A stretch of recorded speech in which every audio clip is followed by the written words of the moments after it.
পাবনায় মাটির ট্রাক চলাচল করায় মহাসড়ক ও আঞ্চলিক সড়কগুলো ভেঙে পড়েছে। রাস্তায় মাটি পড়ার কারণে সামান্য বৃষ্টি হলেই বড় ধরনের দুর্ঘটনা ঘটছে। এ বিষয়ে আরও জানাতে পাবনা থেকে সরাসরি যুক্ত হচ্ছেন সহকর্মী কামরুল ইসলাম। কামরুল, রাস্তায় মাটি পড়া বন্ধে প্রশাসন কি ব্যবস্থা নিয়েছে, এ বিষয়ে বিস্তারিত জানাবেন। ইভা, ধন্যবাদ আপনাকে। পাবনা একটি প্রাচীনতম জেলা পাবনা জেলা। আর এই পাবনা জেলার তিনটা দেশের গুরুত্বপূর্ণ নদী রয়েছে: পদ্মা, যমুনা এবং ইছামতি নদী। যমুনা নদী একটা উপজেলা রয়েছে যেটা বেড়া উপজেলা, এবং পদ্মায় দুইটা উপজেলা রয়েছে, পাবনা সদর উপজেলা এবং ঈশ্বরদী উপজেলা। এছাড়াও পাবনার মধ্য দিয়ে বয়ে গেছে একটি অন্যতম নদী, সেটা হলো ইছামতি নদী।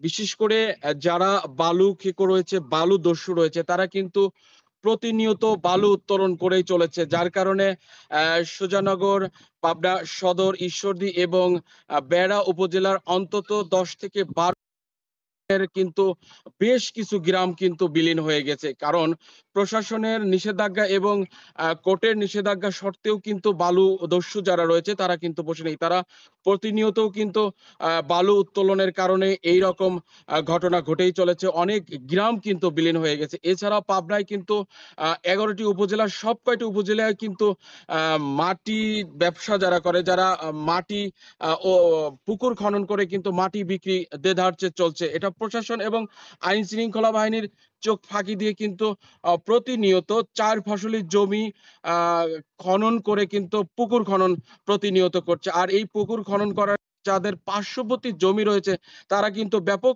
ক্ষতিগ্রস্ত হয়েছে, এবং পরবর্তীতে তারা কিন্তু ওই জমি কাজে লাগাতে না পেরে কিন্তু একদম অল্প দামে কিন্তু এই সকল পুকুর খনন যারা করছে অবৈধভাবে তাদের কাছে বিক্রি করে দিতে হচ্ছে। এছাড়াও এই সকল মাটি কিন্তু যে রাস্তা দিয়ে পরিবহন হচ্ছে, বিশেষ করে ঢাকা পাবনা মহাসড়ক এবং আঞ্চলিক মহাসড়কগুলোতে কিন্তু এই মাটির ট্রাকগুলো কিন্তু রাত দিন প্রায় 24 ঘন্টায় কিন্তু দেদারচে চলছে। বিশেষ করে এই সকল ট্রাক থেকে যখন মাটি এই রাস্তাগুলোতে পড়ছে, সামান্য বৃষ্টি হলেই কিন্তু বড় ধরনের দুর্ঘটনা ঘটছে। প্রতিনিয়তই কিন্তু এই দুর্ঘটনা ঘটেই চলছে, কারণ এখন কিন্তু মাঝে মধ্যেই বৃষ্টি হচ্ছে, আর বৃষ্টি হলেই কিন্তু এইরকম দুর্ঘটনা ঘটে অনেক যানবাহন ক্ষতিগ্রস্ত হচ্ছে এবং অনেক মানুষ কিন্তু আহত হচ্ছে। এ বিষয়ে পাবনা প্রশাসন এবং আইন শৃঙ্খলা বাহিনীর কাছে জানতে চাওয়া হলে কিন্তু তাদের কাছ থেকে তেমন কোনো সদুত্তর পাওয়া যায় নাই। কিন্তু এই সকল পুকুর খনন এবং মাটি পরিবহন অবৈধভাবে কিন্তু এগুলো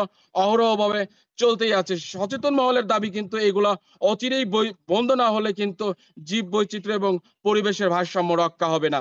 এই ছিল পাবনা থেকে সর্বশেষ অবস্থা। ইভা।